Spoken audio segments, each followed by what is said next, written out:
temanku, ku temanmu, kita selalu bersama, seperti mentega dengan roti.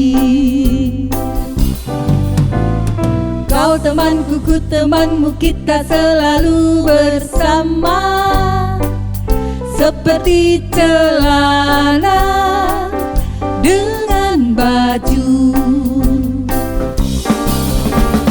Ku akan selalu mendukungmu, mendorongmu terus maju. Dan bila kau sedih, ku akan memelukmu erat-erat. Kau temanku, ku temanmu, kita selalu bersama, seperti mentega dengan roti. Kau temanku, ku temanmu, kita selalu bersama, seperti celana dengan baju. Ku akan selalu mendukungmu, mendorongmu terus maju. Bila kau sedih, ku akan memelukmu erat-erat.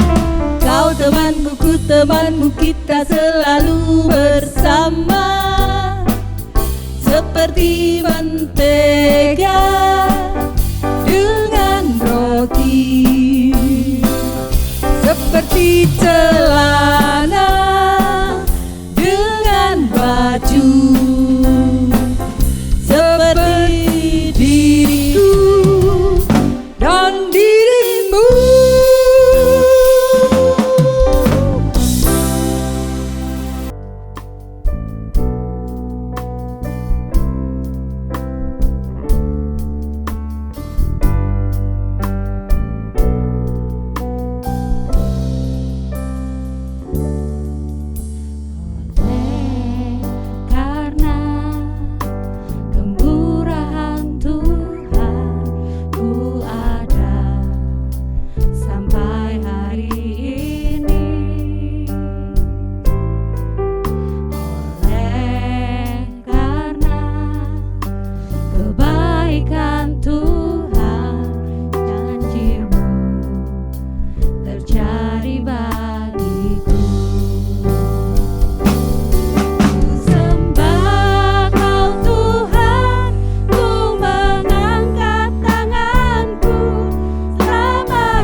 Shalom anak-anak, selamat bertemu kembali dalam nama Tuhan Yesus Kristus. Nah, tadi kita sudah memuji dan memuliakan nama Tuhan ya. Dan sekarang waktunya kita akan kembali belajar firman Tuhan. Anak-anak sudah siap belajar firman Tuhan? Semua sudah duduk manis? Good ya, bagus, semuanya sudah duduk manis. Kita siap untuk belajar firman Tuhan. Nah, firman Tuhan kali ini judulnya adalah Fear of the Lord atau takut akan Tuhan. Firman Tuhan ini terdapat di dalam Mazmur 128 ayat yang pertama. Mari kita baca. Nyanyian Siara, berbahagialah setiap orang yang takut akan Tuhan, yang hidupnya menurut jalan yang ditunjukkannya. Amin. Di dalam firman Tuhan ini dikatakan berbahagialah orang yang takut akan Tuhan. Mengapa kalau takut kepada Tuhan itu berbahagia? Kita melihat contohnya di dalam firman Tuhan, yaitu tentang Nuh yang tertulis di dalam kitab Kejadian pasal 6 ayat yang ke-9 sampai 22 dan pasal 7 ayat yang pertama sampai 24. Di sini Tuhan berfirman kepada Nuh untuk membuat bahtera atau kapal yang sangat besar. Sebab anak-anak pada saat itu semua orang berbuat jahat. Mereka semua tidak mau menurut kepada firman Tuhan. Mereka berlaku semaunya sendiri. Mereka saling bertengkar, berkelahi, jahat, kasar, suka mencuri, dan banyak hal dosa yang mereka perbuat. Dan hanya Nuh dan keluarganya saja yang mau taat dan dengar-dengaran, mau mendengar firman Tuhan. Maka Tuhan menyuruh Nuh untuk membuat kapal yang besar itu. Kapal ini sangat besar dan Nuh tidak pernah membuat kapal, tidak punya pengalaman untuk membuat kapal. Tetapi kita lihat di sini, Nuh mau taat kepada Tuhan. Nuh tidak melawan, Nuh tidak protes kepada Tuhan, tetapi Nuh dan anak-anaknya mau melakukan firman Tuhan. Kapal ini sangat besar. Panjangnya itu lebih dari kolam renang, lebih panjang dari lapangan sepak bola, yaitu panjangnya 133 meter dan lebarnya lebar sekali 22 meter, tingginya 13 meter, dan kapal ini mempunyai 3 tingkatan. Nah, sedangkan membuat perahu saja Nuh belum pernah, apalagi membuat kapal yang begitu besar. Tetapi Nuh mau dan taat, mau melakukannya. Nuh mengajak anak-anaknya untuk mulai mengerjakan apa yang Tuhan minta. Dan Tuhan pasti Tuhan menolong, Tuhan memberikan hikmat, Tuhan menuntun Nuh untuk mengerjakan kapal ini. Kalau sekarang membuat kapal saja tidak semua orang bisa, walaupun dia lulusan insinyur perkapalan, diajar bagaimana membuat kapal, tapi tidak semudah itu, perlu belajar lagi untuk bisa membuat kapal. Apalagi pada zaman Bapak Nuh. Kapal ini sangat luar biasa sebab akan menampung begitu banyak binatang. Mulai dari binatang yang kecil sampai binatang yang besar, mulai binatang yang jinak sampai binatang yang buas, mulai dari binatang yang halal dan juga binatang yang tidak halal. Misalnya ada ayam, ada domba, ada kura-kura, ada singa, ada kuda nil, ada apa lagi ya? Ada jiraf juga, jerapah, ada juga harimau. Wah, semua gajah, semuanya harus masuk ke dalam kapalnya Nuh ini. Jadi kapalnya ini harus begitu besar. Dan juga nanti ditambah Nuh dan keluarganya ada 8 orang. Ini bukan pekerjaan yang mudah, ini pekerjaan yang luar biasa. Tapi ingat, Nuh mau taat. Nuh ini hormat dan takut kepada Tuhan. Tidak takut untuk dihukum, bukan. Karena Nuh ini tidak suka kalau Tuhan marah. Dia hormat kepada Tuhan. Oleh karena itu Nuh ini taat, mau melakukan apa yang difirmankan oleh Tuhan. Nuh ini membuat kapal dengan anak-anaknya. Anak-anaknya diajak bekerja sama untuk membuat kapal ini. Perlu apa saja? Perlu kayu, perlu pelapis, setir ya, perlu peralatan. Nah, mereka kerjakan bersama-sama, saling membantu. Tuhan menaruh hikmat kepada Bapak Nuh untuk menyelesaikan bahtera ini. Mereka tidak putus asa, mereka tetap tekun, mereka tetap setia, mereka tetap rajin melakukan tugas ini. Dengan pimpinan Tuhan, dengan dengar-dengaran pada Tuhan, dengan taat, takut pada Tuhan. Akhirnya berjalan itu pembuatan kapal, mulai jadi, mulai kelihatan kerangkanya, mulai dipasang dindingnya, mulai dipasang lantainya, dan seterusnya. Bapak Nuh tidak henti-hentinya memberitahu supaya mereka takut kepada Tuhan, supaya mereka bertobat, supaya mereka berbalik dari dosa-dosanya. Tetapi firman Tuhan yang disampaikan Bapak Nuh ini tidak dianggap, disepelekan, direndahkan, diolok-olok. Mereka tetap melakukan dosa-dosanya. Tetapi Bapak Nuh dengan keluarganya, berapa keluarganya Bapak Nuh? Bapak Nuh, Ibu Nuh, lalu anaknya Sem, Ham, dan Yafet, masing-masing dengan istrinya, jadi ada 8 orang. Nah, 8 orang ini yang takut kepada Tuhan, yang mau melakukan firman Tuhan. Walaupun orang lain melakukan dosa-dosanya, mereka berlaku seenaknya, tetapi keluarga Bapak Nuh ini tetap pada pendirian mereka. Mereka takut, hormat kepada Tuhan. Bukan takut seperti kepada polisi atau kepada aparat gitu, karena melakukan dosa. Bukan seperti itu. Takut kepada Tuhan itu karena hormat, karena tahu bahwa Tuhan itu Allah yang sempurna, dan perintah-perintahnya itu adalah sempurna. Dan Allah yang memberikan perintah itu selalu akan menolong kepada orang-orang yang mau melakukan kehendak Tuhan, diberi kekuatan, diberi hikmat, supaya dapat melakukan firman Tuhan itu. Jadi Tuhan itu memberikan perintah, tetapi juga memberikan kemampuan kepada orang yang mau mentaati firman Tuhan.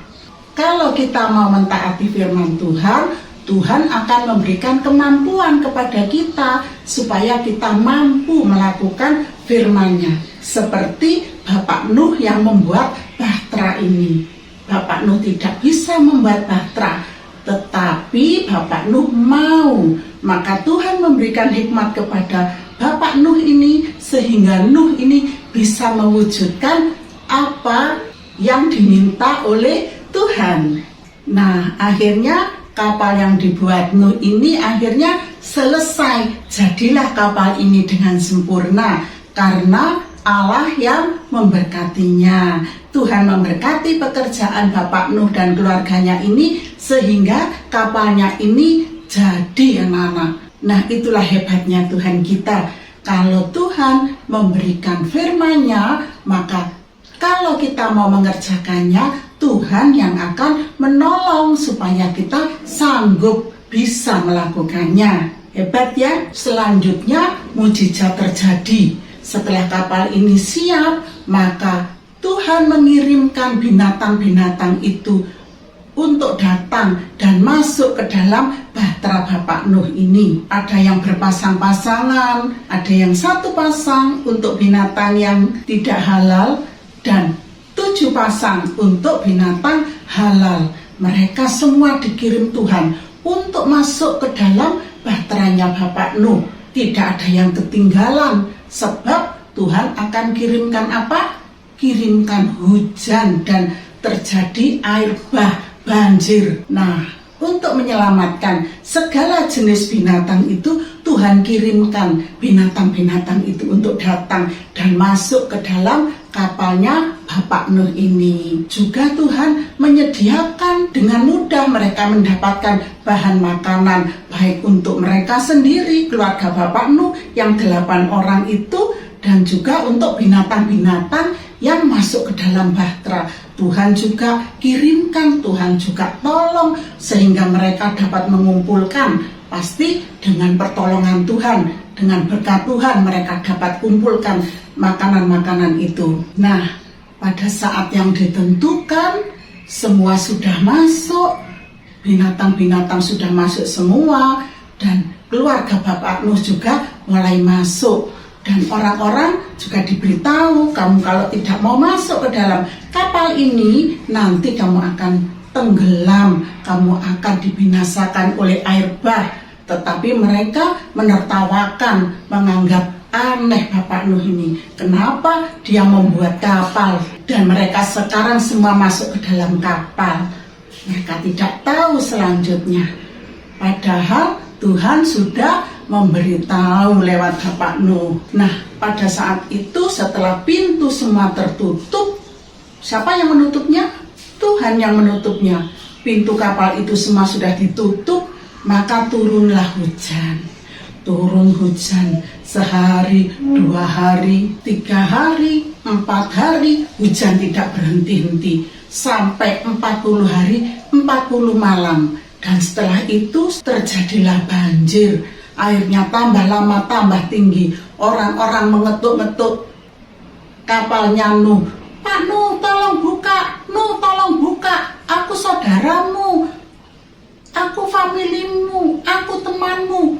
Tapi kapal sudah tidak bisa dibuka. Walaupun Bapak Nuh mungkin ingin membuka, tetapi sudah tidak bisa dibuka lagi, sebab yang menutup adalah Tuhan. Pintu pertobatannya sudah ditutup, sudah tidak sempat bertobat lagi, dan air itu bertambah tinggi sehingga semuanya menjadi tenggelam. Airnya tambah tinggi sampai 7 meter dari atas gunung yang paling tinggi. Jadi kapal Nuh, nah ini berayun-ayun, kapal Nuh mulai terapung, mulai naik di atas air, dan Bapak Nuh dan keluarganya merasa bersyukur karena sudah melakukan firman Tuhan. Inilah, melakukan firman Tuhan itu menjadi bahagia.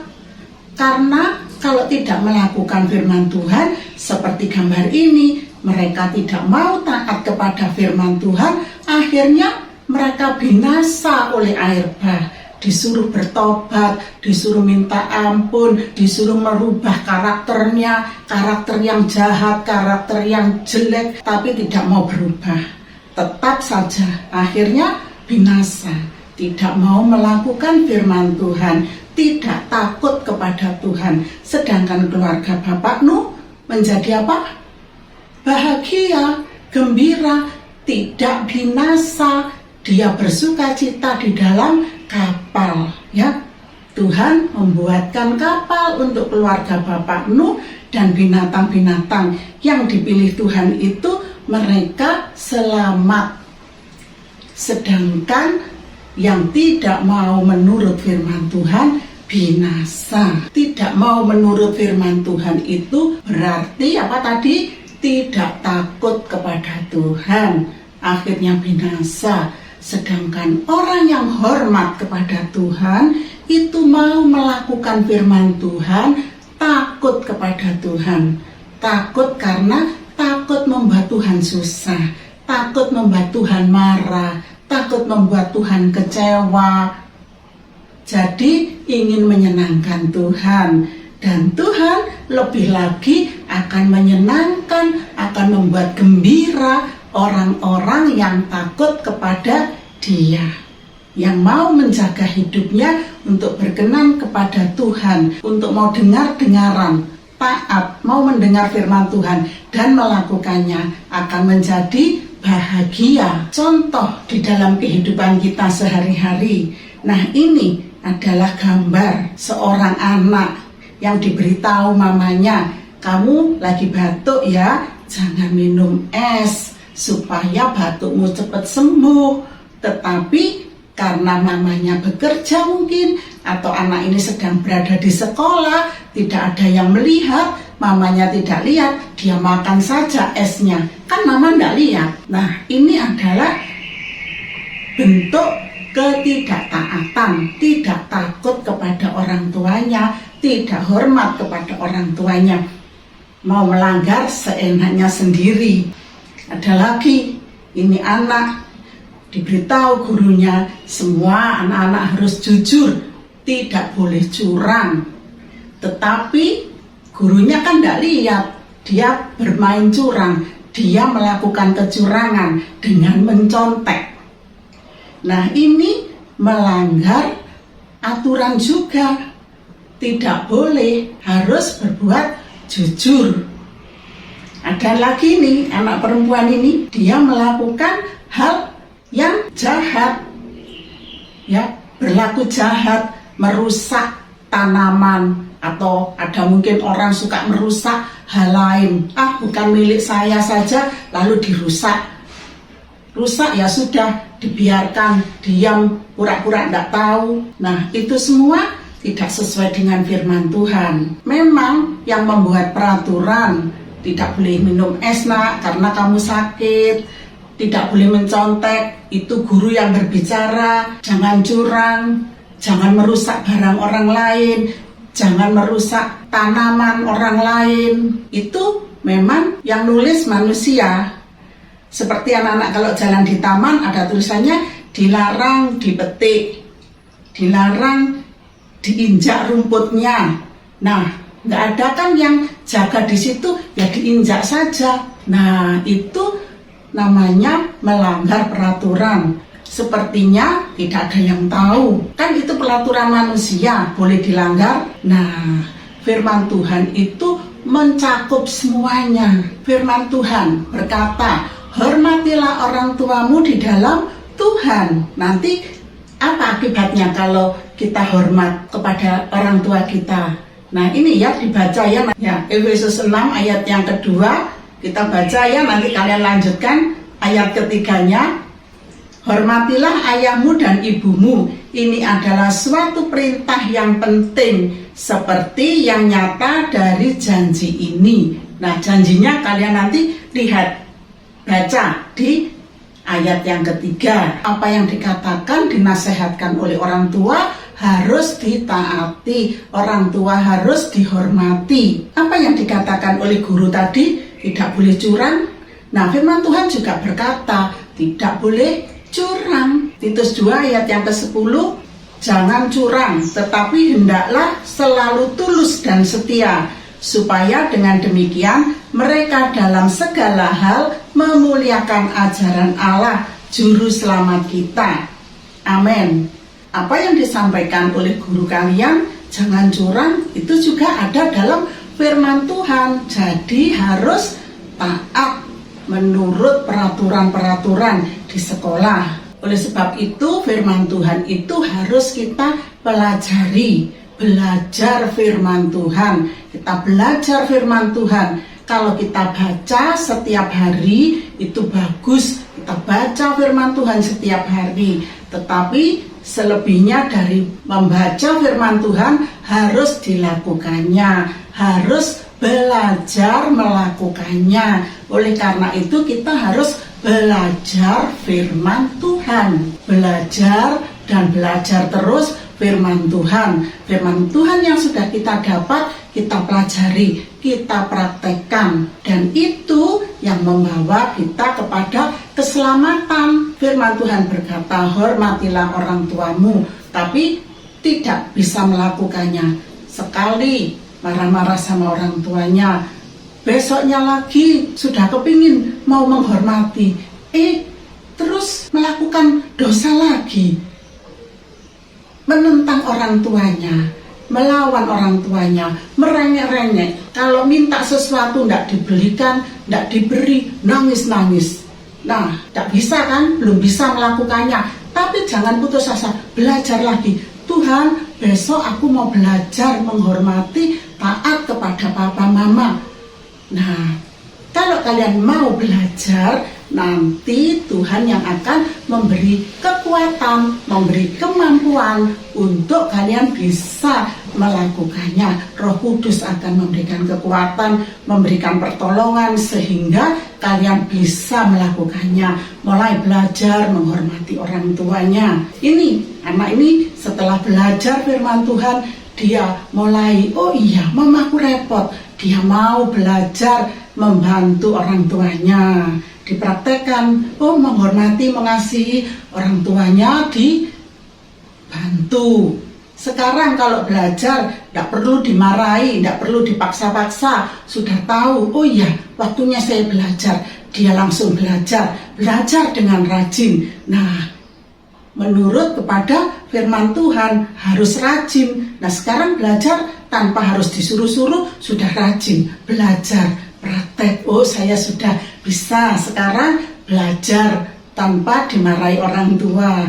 Oh ada kakeknya datang, ada engkongnya datang, disambut, disayang, dibantu, ditolong. Nah ini kakeknya disayang. Nah seperti gambar ini cuma gambar, tapi kalian bisa praktekkan di rumah dengan mungkin ada opa, ada engkong, ada emak, ada nenek, ya ada kakek. Pokoknya orang-orang yang di sekeliling kita.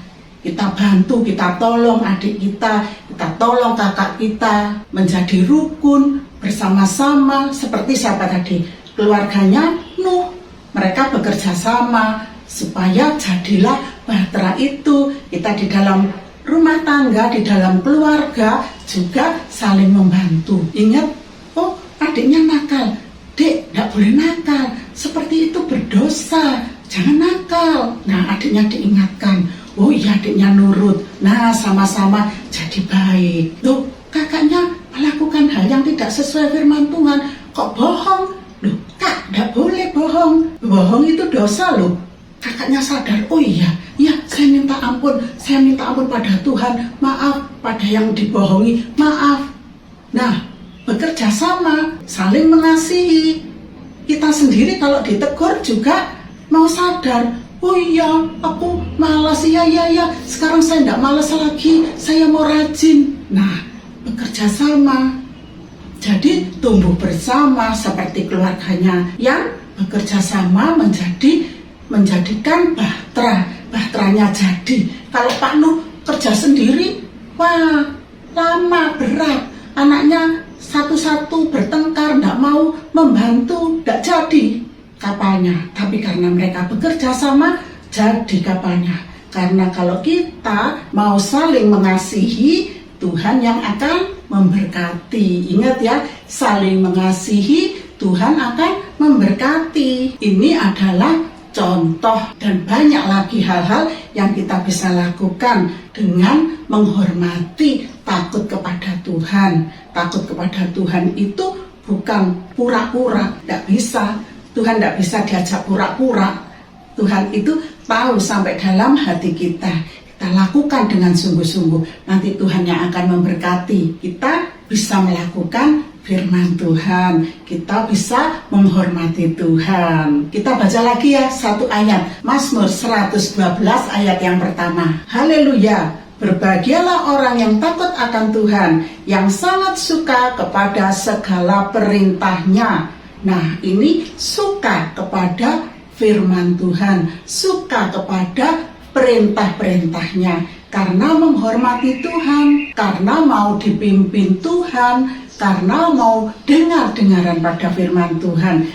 Jadi bersukacita karena perintah-perintah Tuhan, karena senang melakukan firman Tuhan. Di orang ini sangat berbahagia, ya. Dia berbahagia kalau dengar firman Tuhan, dia mau melakukannya, dan itu membuat dia akan diberkati Tuhan. Bahagia. Seperti siapa? Seperti keluarga Nuh yang diselamatkan.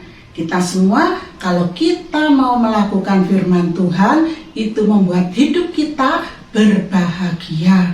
Jadi anak-anak, kalau kalian mau taat kepada firman Tuhan, itu membuat hidup kalian berbahagia.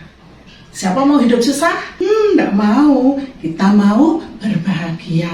Oleh karena itu kita harus takut kepada Tuhan, melakukan perintah Tuhan, berbahagia atas perintah-perintahnya, berbahagia atas firman-Nya.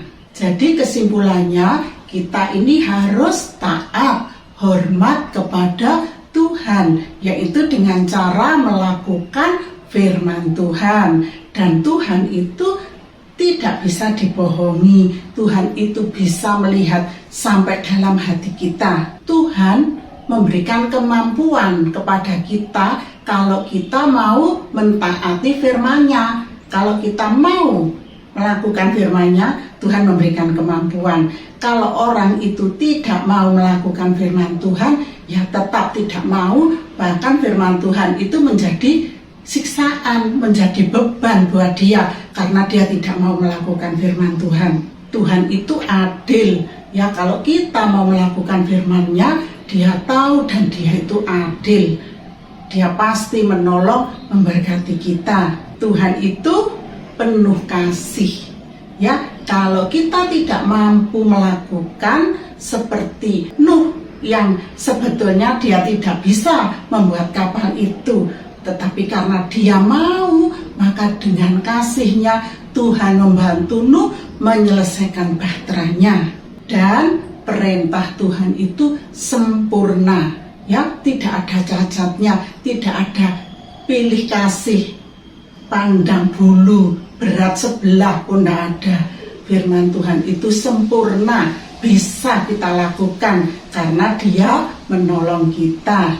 Hormat kepada manusia itu bisa ditipu. Mama tidak tahu, guru tidak tahu, melakukan pelanggaran. Tetapi Tuhan yang tahu. Hati-hati, Tuhan tahu.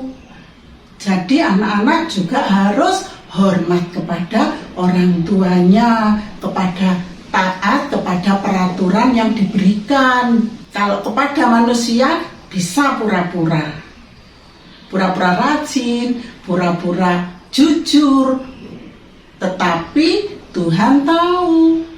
Jadi kita tetap tidak boleh melanggar firman Tuhan. Kadang manusia bisa tidak adil. Loh, bukan saya yang salah, kok saya yang disalahkan? Terus marah. Jangan. Sebab kita tahu Tuhan itu adil. Mungkin mamanya nggak tahu kalau yang berbuat salah adiknya atau kakaknya, kita yang dimarahi. Tapi kita harus mengampuni, sebab kita tahu Tuhan itu adil. Kita bisa jelaskan pada orang tua kita, ya, jangan marah kalau dapat perlakuan tidak adil. Jangan marah, sebab Tuhan pasti menolong. Peraturan orang tua, peraturan guru, dan peraturan-peraturan yang lain mungkin yang ada, ya, kita juga wajib menghormati. Seperti firman Tuhan tadi, hormatilah orang tuamu. Dan peraturan-peraturan yang di dalamnya ada perintah Tuhan, kita juga harus mentaati. Seperti tadi guru bilang harus apa? Tidak boleh mencontek, tidak boleh curang. Nah, firman Tuhan juga bilang tidak boleh curang, tidak boleh mencontek. Harus rajin, harus belajar dengan baik, belajar dengan sungguh-sungguh. Nah, itu semua ada di dalam firman Tuhan. Nah, itu juga kita semua wajib mentaatinya. Jadi hidup kita ini harus taat, hormat, takut kepada Tuhan supaya kita berbahagia. Sekarang kita mau lihat ayat hafalannya, ya. Ayat hafalannya terdapat di dalam Mazmur 128 ayat yang pertama. Nah, yuk kita baca bersama-sama. Mazmur 128 ayat yang pertama. Berbahagialah setiap orang yang takut akan Tuhan, yang hidup menurut jalan yang ditunjukkannya. Nah, berbahagia ya orang yang takut kepada Tuhan dan menurut jalan yang ditunjukkannya. Jalannya di mana? Di dalam firman Tuhan. Kalau kita hidup menurut firman Tuhan, kita berbahagia. Gampangan ya, diingat, dihafalkan, supaya anak-anak selalu ingat bahwa kalau kita takut kepada Tuhan, menurut jalan yang ditunjukkan oleh Tuhan, kita akan jadi berbahagia. Dihafalkan ya, puji Tuhan. Anak-anak, firman Tuhan sampai di sini. Mari kita nyanyikan dulu pujian ini ya. Maka firman-Mu telah kutaruh dalam hatiku, supaya aku tidak berdosa kepadamu, kepada Tuhan. Yuk kita nyanyikan pujian ini ya.